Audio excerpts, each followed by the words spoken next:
कितनी किस्म की होती हैं? तो दो टाइप्स होती हैं, एक्टिव फॉल्ट टॉलरेंट कंट्रोल और पैसिव फॉल्ट टॉलरेंट कंट्रोल, जो कि नॉर्मली दो टाइप्स जो है वो ज़्यादातर है मतलब लिटरेचर में। एक थर्ड टाइप जो कि बहुत कम मिलती है, जिसमें मैंने वर्किंग की थी, वो थी हाइब्रिड। तो हाइब्रिड फॉल्ट टॉलरेंट कंट्रोल, उसकी तरफ भी हम जाएंगे। तो पहले हम डिस्कस करते हैं AFTCS और PFTCS। The AFTCS consist of following सब systems: fault detection and isolation module.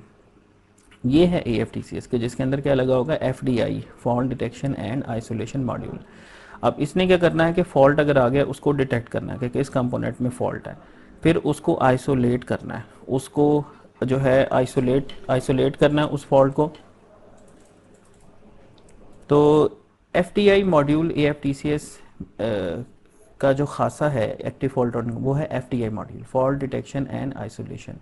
अब उसमें क्या होता है कि फॉल्ट डिटेक्ट होगा, आइसोलेट होगा और रिकन्फिगर होगा। रिकन्फिगरेशन से क्या मुराद है कि आपका जो फॉल्टी वैल्यू है it will be replaced by the healthy value, और कंट्रोलर की भी रिकन्फिगरेशन अगर डिजायर्ड हो तो वो भी इसमें शामिल होगी, एंड अ रिकन्फिगरेबल कंट्रोलर।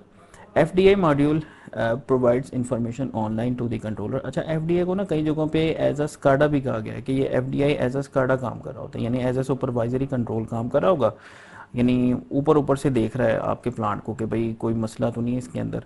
तो मतलब it is working like a SCADA system. बहुत सारे पेपर्स में इसको इस तरह भी कहा, एज अ सुपरवाइजरी कंट्रोलर के तौर पे इसको कहा गया है कि ये वर्किंग कर रहा होता है। अच्छा, FDI module provides information online to the controller about the fault and AFTCS reacts by reconfiguring the controller based on the information. अच्छा, FDI plays a vital role in the active FTC to detect and isolate the faulty components, after which controller reconfiguration is performed for adaptability to new conditions. To adapt for adaptability to new conditions, यानी आपका fault आ गया, अब fault के बाद जो है FDI ने काम किया, फॉल्ट को डिटेक्ट किया और उसमें जो है एक उसको रिकन्फिगरेशन करके उसको फॉल्टी कंडीशन के हिसाब से उसकी परफॉर्मेंस को ऑप्टिमाइज करना है। That is the working of AFTCS। ये आगे हम देखते हैं, इसमें ऑब्जर्वर होता है। अच्छा, बेसिकली FTCS के अंदर AFTCS के अंदर क्या होगा कि एक ऑब्जर्वर इंप्लीमेंट हुआ होता है। ऑब्जर्वर क्या होता है कि ऑब्जर्वर प्लांट के साथ एक पैरेलल प्लांट का मैथमेटिकल मॉडल चल रहा होता है।